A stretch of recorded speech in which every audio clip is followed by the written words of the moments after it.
오늘 예수님의 공생활 이틀째입니다.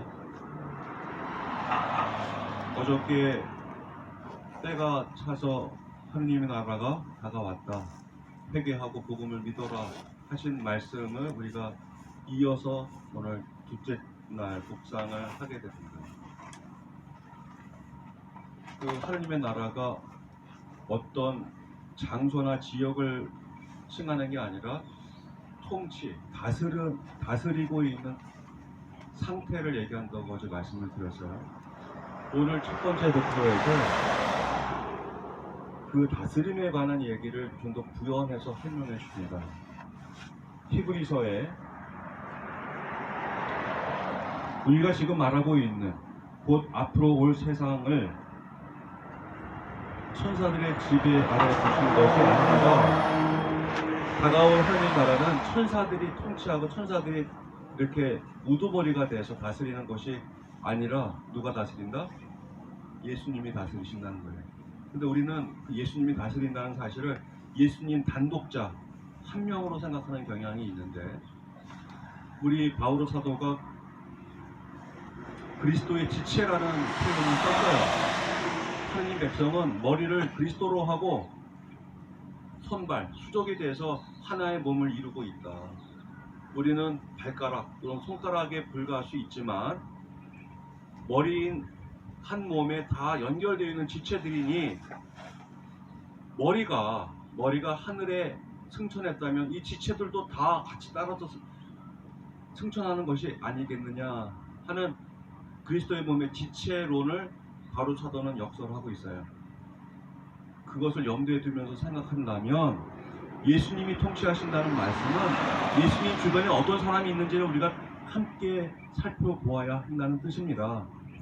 예수님이 살아생전에 공생을 하면서 누구를 더 극진하게 여기고 누구 곁에 더 많이 있었는지를 한번 생각해 보세요. 유력한 사람들, 또 이런 숫자만 되면 알만한 그런 명망가들, 재력가들, 많이 배웠다고 하는 율법학자, 바리사이들, 이런 사람들하고 더 친밀한 관계를 맺었는지, 아니면 어떤 사람하고 어울려라고 얘기하는 세리, 또 도덕적으로 별로 내세울 게 없는 이런 사람들, 가진 것 없고 죄 많고 사람들에게 손가락질 받는 사람들 주변에 머무면서 심지어는 비난과 욕설까지 듣지 않았습니까? 예수님은 저 먹보여 술 주정뱅이라고 얘기를 들었어요. 그 얘기를 들었던 이유는 예수님 가장 측근에 누가 있었는지 단적으로 드러내주는 거 아니겠습니까?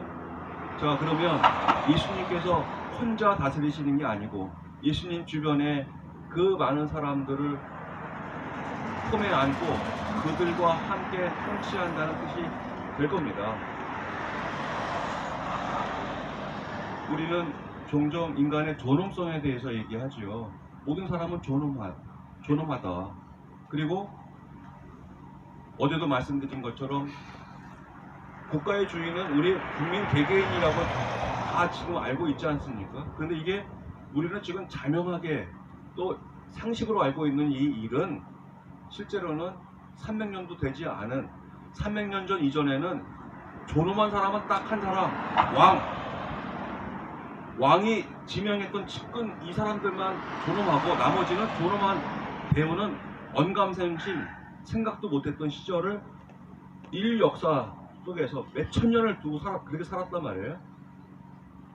근데 예수님께서는 이미 2000년 전에 가장 별 볼 일 없는 그런 사람들을 당신과 함께 다스리는 새 나라가 도래한다고, 그게 하나님 나라라고 선포하셨다는 사실을 오늘 히브리서가 우리에게 다시 한번 설명해주고 있는 것입니다.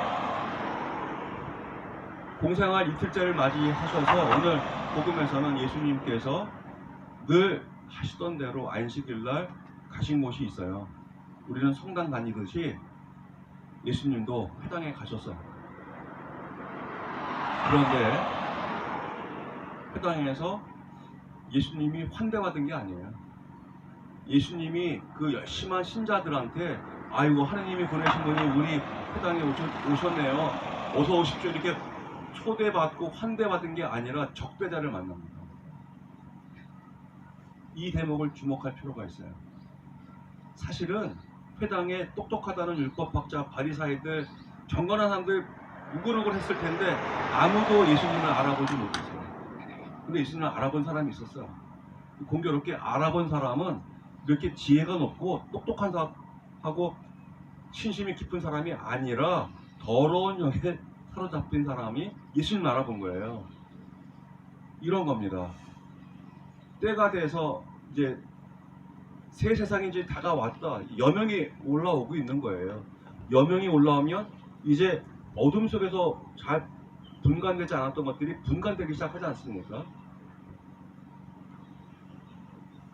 예수님이 빛이라면 빛이 이제 회당에서 비치기 시작했어요.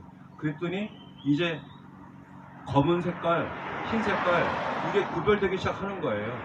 그러니 빛이 떠오르면서 이 악의 세력들이 이제 멸망을 눈앞에 두고 아주 죽기 살기로 발악을 하는 상황이 펼쳐지게 된 거죠. 오늘 복음에서는 더러운 영에 사로잡힌 사람이라고 표현합니다. 이 더러운 영이라고 하는 표현은 마귀 또는 사탄 이런 다른 용어로 거듭해서 복음서에 등장하고 있습니다. 또 마귀나 더러운 영, 악한 영, 또 베엘제불 이런 표현으로 등장하고 있는 이 용어에 대해서 조금 정리해서 말씀을 드릴까 합니다. 영어로는 악마를 데블이라고 하잖아요. 그 데블이라는 단어의 어원은 그리스어 디아볼로스라는 말에서 유래합니다. 디아볼로스라는 말은 지금도 스페인 말이나 이태리 말에 디아볼로스라는 말로 살아있어요. 그것은 회방꾼, 그 다음에 고발하는 사람이라는 뜻을 가지고 있어요. 우리가 누구를 배척하고 고발하려면 그 사람하고 사이가 단절돼야 되잖아요. 그러니까 디아라는 말은 떨어뜨리다니까 붙어있는 걸 떨어뜨리다는 뜻이거든요. 떨어뜨리다. 떨어져 있어야 그 사람을 비방하든 욕을 하든 험담을 하든 배척을 하든 고발하든 할 거 아니겠어요. 그 디아볼로스라는 말 뜻은 사이가 안 좋아서 서로 삿대질하고 고발하는 사람을 뜻하는 원래 뜻인데 그것이 지금의 사탄 또는 마귀, 악마의 대명사로 불러지게 됐다.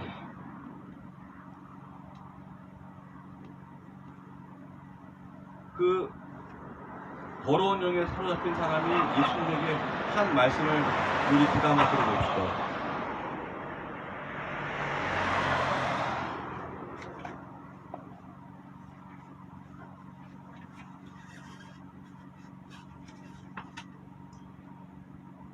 예수님, 당신께서 저희와 무슨 상관이 있습니까? 이게 더러운 영에 걸린 사람이 예수님께 한 아주 핵심 말입니다. 무슨 상관이 있냐고, 당신하고 나하고 무슨 상관이에요? 라고 말하는 이 태도가 더러운 영에 사로잡힌 사람이 구사하는 용어라는 뜻입니다.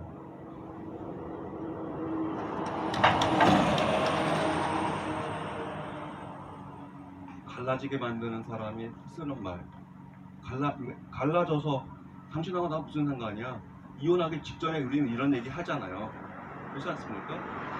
우리는 여기 15년 전에 2011년 이 당시 해군기지 반대하러 육지에서 많은 신부님들 또는 수녀님들 또는 뭐 신자가 아니든 여기 와서 해군기지 반대 싸움에 연대했어요. 그때 뭐라고 합니까? 당신들이 뭔데 여기 와서 무슨 상관이냐고 얘기했어요. 누가? 이 해군기지 공사 관계자들과 경찰들이 한 말이에요. 또 심지어는 여기 해군기지 찬성하는 주민들이 똑같은 말을 했어요. 당신들 무슨 상관이냐고 여기 해군기지를 짓든 안 짓든 관여하지 말라고. 자, 이렇다면 10년 전에 세월호 사고가 터졌어요. 온 국민이 애도하면서 노란 리본 가슴에 붙이고 곳곳에 있는 분향소에 가서 긴 줄을 서면서 같이 울고 추모를 하고 하지 않았습니까?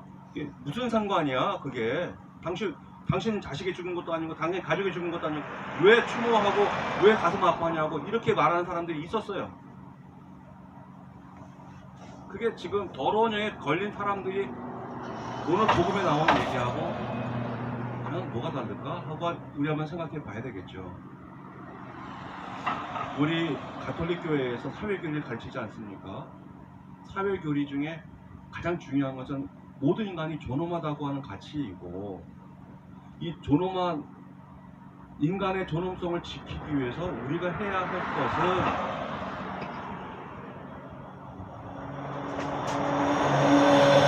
것은 공동선을 이루기 위해서 우리가 힘을 모아야 되고, 약하고 어려운 사람을 부추겨서 존엄한 삶의 대열에 들 수 있도록 우리는 연대해야 하고,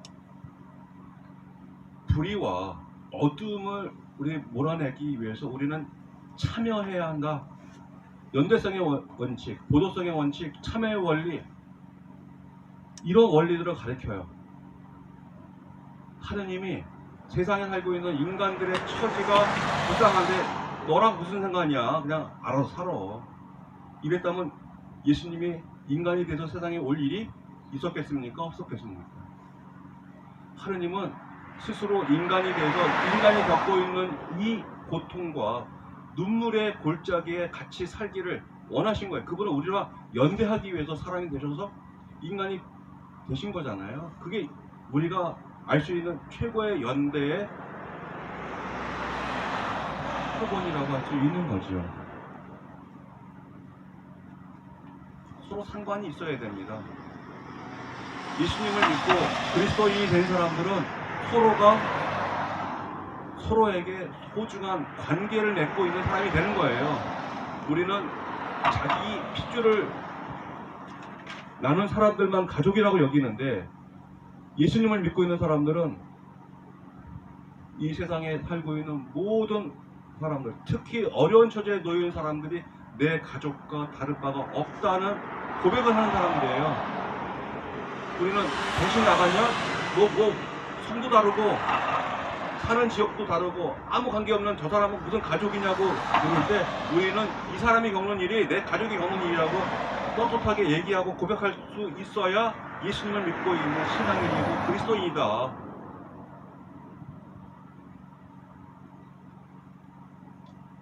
자, 더러운 영에 사로잡힌 사람이 있습니다. 우리는 보통 이제 그런 사람들이 악인이에요. 그리고 악령에 사로잡힌, 그냥 우리가 눈으로 보기에도 딱 구별할 수 있을 것 같잖아요. 근데 그 사람들은 평소에 우리 눈에 보이지가 않습니다.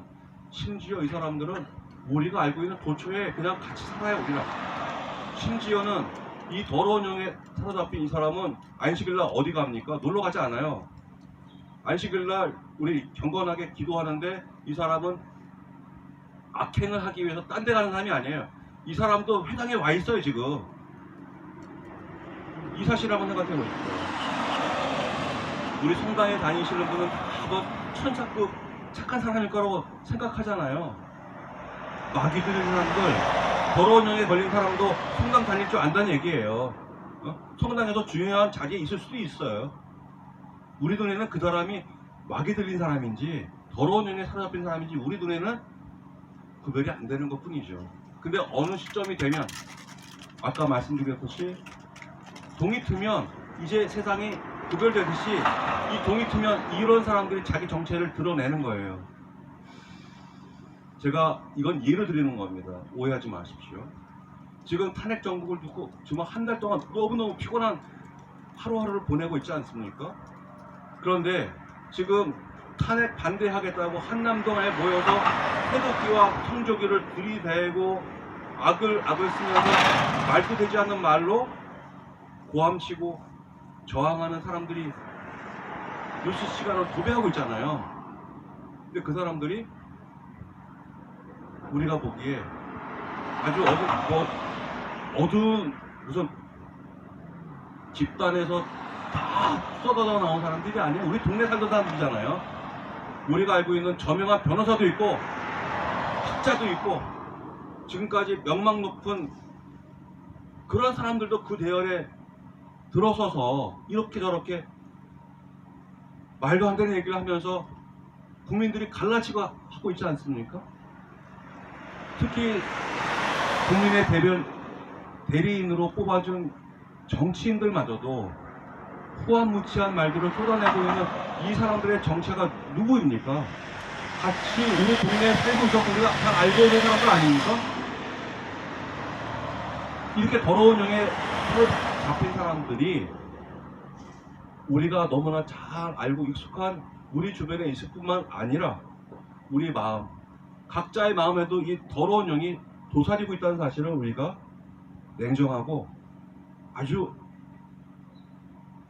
깨어있는 마음으로 인식을 해야 할 것 같습니다. 이 더러운 영이 갈라놓는다는 뜻을 했잖아요. 우리 정기적으로 받는 급여 말고 특별히 받는 거를 영어로 뭐라고 그래요? 보너스라고 하잖아요. 보너스. 이 보너스라는 말은 라틴어에서 왔어요. 보너스, 보너스라는 말에서 온 겁니다. 이 보너스는 선하다는 뜻이에요. 선하다. 보너스라는 뜻이에요. 거저 받으니까 또 덤으로 받으니까 좋은 거죠. 이 보너스, 보나라는 뜻에는 하나라는 뜻이 있어요. 하나. 그러니까 디아볼로스라는 뜻은 좀 확대해서 얘기를 하면 원래 하나인 것을 갈라놓는 거예요. 갈라놓는 거. 근데 이 갈라놓는 뜻이 이제 갈라놓은 것만큼 뜻하게 서로 적대 관계를 만든다고 했잖아요. 지금 더러운 영에 걸린 사람들이 또는 그 집단들이 하고 있는 것이 무엇인지 여러분 정확하게 돌아보려면 이렇게 생각하시면 됩니다. 너도 이익이고 나도 이익이면 제일 좋은 상황이에요. 근데 그런 상황은 벌어지지 않아요. 다른 사람의 손해가 나의 이득이 되는 것이 보편적이에요. 그리고 더 심지어는 다른 사람이 손해를 봐야만 내가 더 큰 이득을 거둬. 이게 냉엄한 자본주의 시장 질서 아니겠어요? 우리는 이득을 좋게 생각하는데 내가 얻고 있는 이득이 누군가에게는 불행이자 참사이고 슬픔이라고 하는 조건이라면 이 이익은 부끄러운 이득이 되는 거 아니겠어요? 우리 한때 지금은 좀 이 신화가 줄어들었지만 삼성이라는 기업이 어마어마한 이익을 얻고 있어서 우리나라는 삼성 때문에 먹고 산다는 자부심이 있었어요. 최근에 이제 무너졌죠. 지금 손익이 예전처럼 높지 않아서 이제 이 이류 기업으로 떨어질 위기에 놓여 있지 않습니까? 대만의 그 반도체 기업에 밀려가지고. 여러분, 제가 하나 물어보고 싶어요. 삼성처럼 어마어마한 이익을 내는 이런 기업들이 있어요. 뭐 지금 보도되고 있는 것으로 얘기하면 무슨 IT 기업도 있을 것이고 컴퓨터 관련 인공지능 기업도 있을 거예요. 통상적으로 막대한 이윤을 내는 기업이 있는데 어떤 기업인지 여러분 상상해 보실 수 있을까요? 바로 군수산업, 군수기업입니다. 군수기업은 망하지 않아요. 왜 안 망할까요? 국가가 군수산업을 철떡같이 방어해줘요. 손해가 나도 손실금을 다 국가가 메워줍니다. 근데 정부가 메꿔주는 이 돈은 국민의 세금으로 메꿔주는 거잖아요. 이거 오래 버틸 수가 없어요. 그러니 이 군수산업이 승승장구할 수 있는 조건이 뭡니까? 죽기 전 무기를 계속 써먹어야 돼. 이 군수산업체는요, 수출하기 이전에 국가에다 납품합니다. 국가에다가 총알, 포탄, 무기들을 납품함으로써 이익을 얻어요. 공짜로 주는 게 아니잖아요. 총 한 자루. 여러분, 우리나라에서는 총기 소지가 불법이니까 안 되는데 미국에서 총기 아무 때나 살 수 있지 않습니까? 돈 주면 사요. 권총 한 자루가 몇십만 원이면 사고, 이렇게 긴 총, 소총이라고 하는 것들은 거의 100만 원대면 그냥 아주 최신 무기를 구할 수 있는 나라가 있잖아요. 납품을 계속해야 수익이 생겨. 그러면 납품이 중지되면 수익은 정지되는 거잖아. 그러므로 미국이라는 거대 국가, 그리고 이 미국이 거느리고 있는 군수 기업들을 먹여 살리기 위해서는 필연적으로 전 세계 어딘가에서 계속 전쟁이 있어야 돼. 그리고 그 전쟁에 미국이 개입하고 있으면 자동으로 수단이 되는 겁니다. 자동으로. 여러분, 최근에 작년 초부터 우리나라 대박이라고 얘기하면서 언론에 흘러나오고 있는 뉴스 기억날 거예요. K방산, 폴란드 수출하고, 뭐 사우디아라비아 수출하고, 뭐 몇십 조 단위로 계약을 맺었다. 대박 났잖아요. 우리는 그 K방산이라고 하는 방산업체 수출 계약 때문에 우리 더 윤택한 생활을 하게 됐어. 여러분, 지금 다 들어서 아시겠지만 이스라엘이 팔레스타인 학살을 하고 있어요. 46,000명 이상이 지금 1년이 넘는 기간 동안 민간인이 죽었어.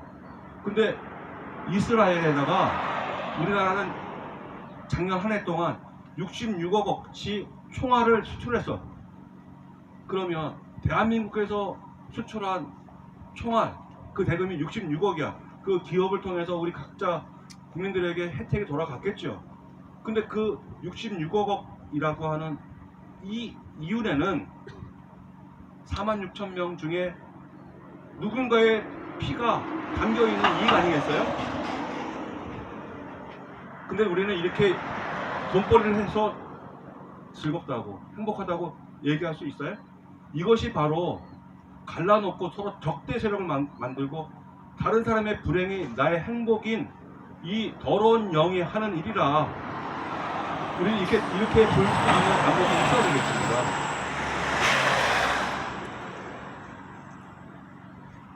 아니, 그 덴마크 또는 동유럽의 우리보다 훨씬 선진국을 경제적으로 이루는 그런 나라들은 돈이 없어서 군수산업을 안 만들겠어요?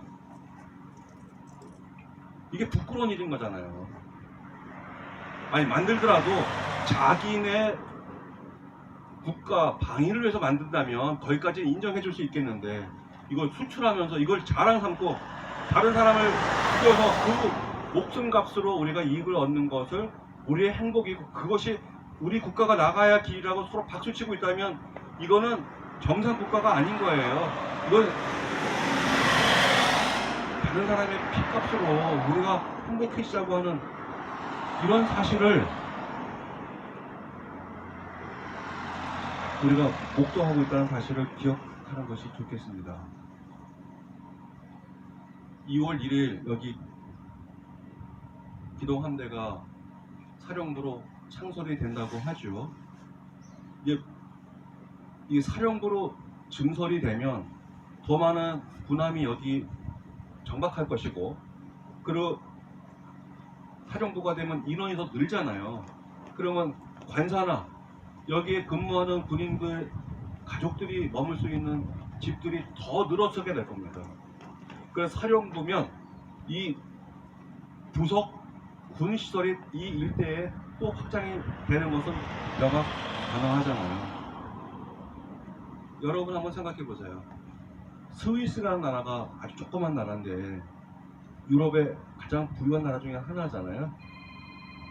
이 스위스라는 나라가 1차 세계대전, 2차 세계대전에도 멸망하지 않고 살아남았던 비결이 있었어요.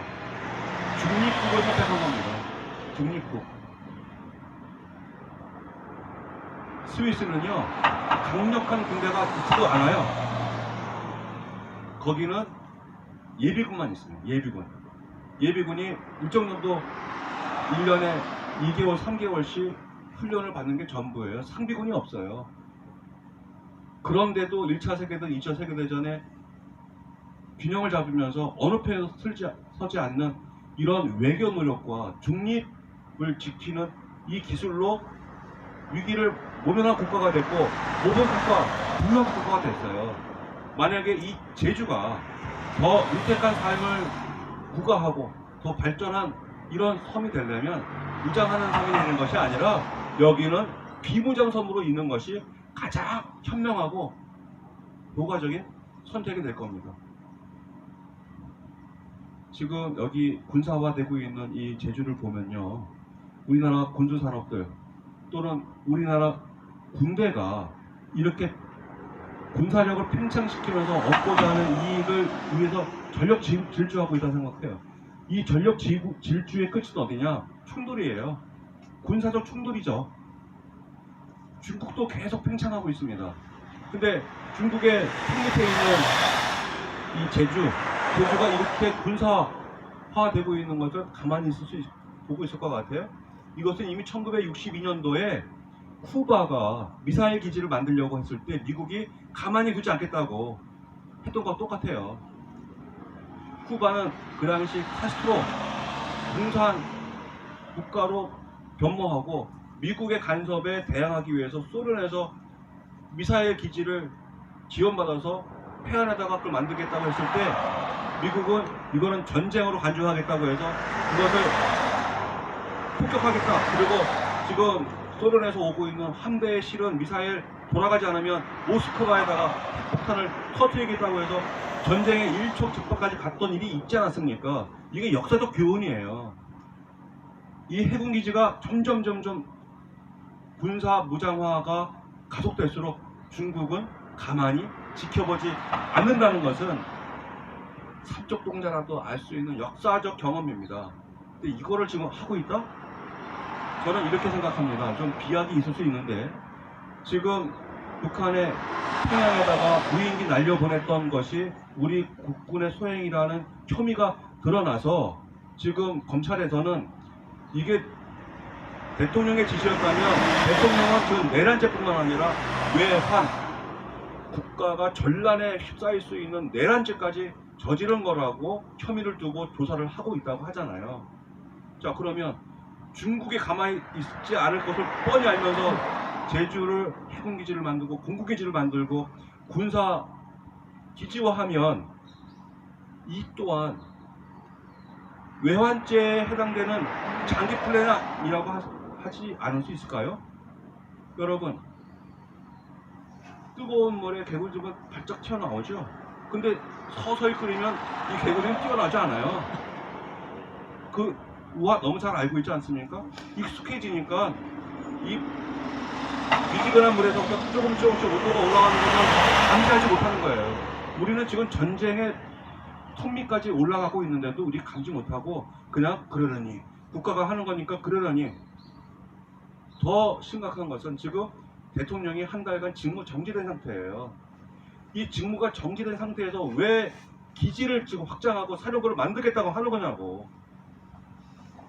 이거는 문제를 삼아야 되는 거죠. 이거는 제주도 사람들의 문제만이 아니고 대한민국 모든 국민들의 관심사가 되어야 합니다. 전쟁이 나면 제주도에서만 하겠어요? 제가 괜히 공포감을 조성해서 여러분 협박하고 이러는 게 아닙니다.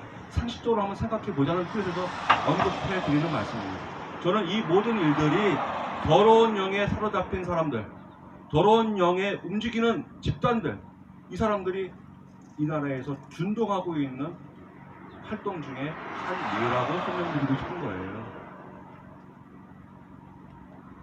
예수님께서 이 더러운 영에게 그 사람을 나가라 라고 명령하셨듯이 오늘날 우리나라에 또 우리 사회에 이 더러운 영이 나갈 수 있도록 주님께 간청하고 우리도 깨어있는 눈으로 하루하루 지내면 좋겠습니다.